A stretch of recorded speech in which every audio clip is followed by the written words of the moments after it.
Hello मेरे प्यारे बच्चों, जब हम काइनेमेटिक्स की बात करते हैं तो मोशन को हम अलग अलग कैटेगरी में डिवाइड करते हैं। एक होता है यूनिफॉर्म मोशन, जहां पर हम distance d is equal to speed into time direct use कर सकते हैं, क्योंकि यहाँ पर एक्सेलरेशन नहीं होता है, एक्सेलरेशन जीरो होता है।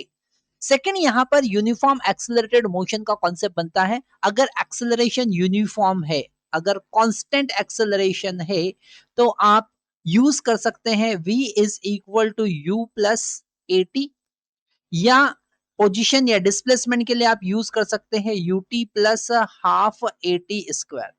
ओके, तो यहां पर हम कब कौन सा इक्वेशन यूज करेंगे वो जरा ध्यान से समझना पड़ेगा। अगर यूनिफॉर्म मोशन की बात कर रहे हैं, वो कांस्टेंट स्पीड या कांस्टेंट वेलोसिटी की बात कर रहे हैं, तो आपको डायरेक्ट डिस्प्लेसमेंट पता चलेगा v इंटू टी से। उसी से रिलेटेड हमारी स्क्रीन पर क्वेश्चन है। क्वेश्चन में गिवन है particle start from the rest with constant acceleration 2 metre per second square for first 5 second, which the acceleration becomes zero, after which acceleration becomes zero and the particle continue with velocity attained at t equal to 5 second. Find the total distance covered by the particle in first 15 second. इस question में अगर हम पहला method use करें, क्योंकि हम दो method से कर सकते हैं, यहाँ पर ग्राफिकली भी हम इसे सॉल्व कर सकते हैं, पर हम फर्स्ट मेथड यूज कर रहे हैं, मेथड नंबर 1, इक्वेशंस की हेल्प से। फर्स्ट मेथड हम यूज कर रहे हैं बाय इक्वेशंस। तो अगर हम पार्ट 1 की बात करें, ओके, केस 1 की बात करें, जो फर्स्ट केस है ना, यहाँ पर वो पार्टिकल ए से बी चल रहा है और बी से सी चल रहा है, ए से बी चल रहा है और बी से सी चल रहा है, और ए से बी में एक्सेलरेशन जो है वो गिवन है 2 metre per second square. Acceleration 2 metre per second square given है, और टाइम वो चलेगा 5 सेकंड के लिए। तो यहां पर अगर हम डिस्टेंस d1 कैलकुलेट करें फॉर ए बी, अगर हम डिस्टेंस d1 कैलकुलेट करें तो d1 होगा, हमको यूनिफॉर्म एक्सेलरेशन वाला फॉर्मूला लगाना पड़ेगा।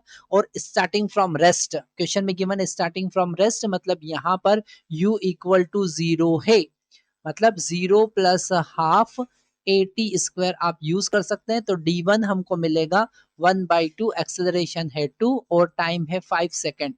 तो यहाँ पर d1, ये 2 से 2 कैंसिल होगा और 25 मीटर हमको d1 मिलेगा। अब d2 फाइंड करने के लिए अगर हम फॉर B2C की बात करें, उसके बाद वो यूनिफॉर्म मोशन से चल रहा है, मतलब कि उसका स्पीड कांस्टेंट है, और स्पीड निकालने के लिए हम a इंटू टी का कॉन्सेप्ट यूज कर सकते हैं, क्योंकि यहाँ पर B पर जो स्पीड होगा v, वही स्पीड से वो आगे जाएगा। तो v is equal to a का वैल्यू 2 और t का वैल्यू 5, मतलब कि 10 मीटर पर सेकेंड की स्पीड से वो अब आगे जाएगा। और वहां पर d2 कितना होगा, क्योंकि हम पहले डिस्कस कर चुके हैं कि जब एक्सेलरेशन जीरो हो गया और वेलोसिटी कांस्टेंट हो गया, तो यहाँ पर v इंटू टी, तो v कितना हो गया t, और बचा हुआ टाइम कितना, क्वेश्चन में लास्ट में आप ध्यान से देखेंगे तो गिवन है फर्स्ट 15 सेकेंड, तो 5 सेकेंड तो ऑलरेडी हो गए। यहाँ पर t इक्वल टू 0 था, यहाँ पर t इक्वल टू b पर t इक्वल टू 5 हो गया, और यहाँ पर t इक्वल टू 15 हो गया। तो बचे हुआ टाइम बचा 10 सेकेंड, तो यहाँ पर हम 10 सेकेंड यूज करेंगे, तो ये हो जाएगा 100 मीटर। तो टोटल डिस्टेंस हो जाएगा d1 प्लस d2, मतलब 25 plus 100, that is equal to 125 metre. Okay, तो ये फर्स्ट मेथड था जिससे हमने क्वेश्चन सॉल्व किया। आप ग्राफिकली भी इसे सॉल्व कर सकते हैं, तो यहाँ पर मेथड नंबर 2 आप लिख सकते हैं ग्राफिकली। ओके, तो यहाँ पर ग्राफिकली अगर हम वेलोसिटी और टाइम के बीच में ग्राफ बनाए, तो वेलोसिटी 0 से इंक्रीज हो रहा है और फिर कांस्टेंट हो रहा है। तो फर्स्ट 5 सेकंड के लिए वो इंक्रीज हो रहा है, फिर 15 सेकंड तक वो कांस्टेंट है। यहाँ पर एरिया फाइंड करके हम फाइंड कर सकते हैं इसका टोटल डिस्टेंस कवर। तो यहाँ पर जो मैक्सिमम वेलोसिटी वो पहुंचा 10, जो हम ऑलरेडी कैलकुलेट कर चुके हैं, तो 10 मीटर पर सेकंड।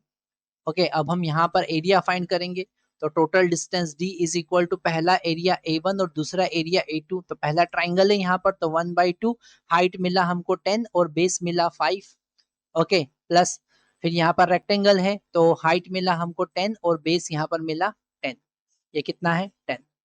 तो यहाँ पर अगर इसे हम 5 से कैंसिल करेंगे 2, तो d is equal to 125 metre मिलेगा। तो यहाँ पर जब आप क्वेश्चन रीड करते हैं तो ये बात सबसे पहले हमें समझ लेना चाहिए कि वो कौन सा इक्वेशन यूज करने वाला है। ठीक है, यहाँ पर जब यूनिफॉर्म मोशन है मतलब स्पीड कांस्टेंट है, तब आप direct v into T use करेंगे। अगर यूनिफॉर्म एक्सेलरेटेड है तो आप ये दोनों में से कोई भी इक्वेशन यूज करेंगे, वेलोसिटी फाइंड करने के लिए फर्स्ट इक्वेशन और पोजीशन फाइंड करने के लिए सेकंड इक्वेशन। और अगर नॉन यूनिफॉर्म एक्सेलरेशन है तो फिर वहां पर इंटीग्रेशन डिफरेंशिएशन का कॉन्सेप्ट यूज करना होता है। तो आप पहले क्वेश्चन को पढ़ के समझना है कि ये कौन सी कैटेगरी में आ रहा है।